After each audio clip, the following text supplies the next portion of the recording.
বন্ধুরা, কিরকম আছো সবাই? আশা করি সকলেই ভালো আছো।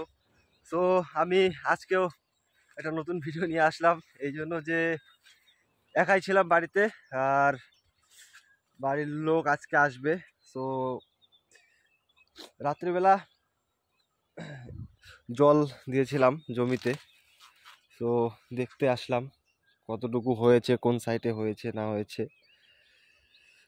আর উঠলাম, মাত্র উঠলাম, উঠে ব্রাশ করলাম, ব্রাশ করে এদিকে জমির এদিকে আসলাম। তো সকলকে গুড মর্নিং। কীরকম আছো তোমরা? থাকো আমার এই ব্লগটার সাথে, দেখো সারাদিন কী কী করছি। বাইরে বেরোলে তোমাদেরকে একটু বাইরেও ঘুরিয়ে নিয়ে আসবো। তো ফার্স্ট ব্লগটা আপলোড করেছি, তোমরা সকলেই দেখো চ্যানেলে, নতুন হলে সাবস্ক্রাইব করে দিও আর থাকো সাথে। তো এখন এতটুকুই, দেখা হচ্ছে আবার একটু পরে।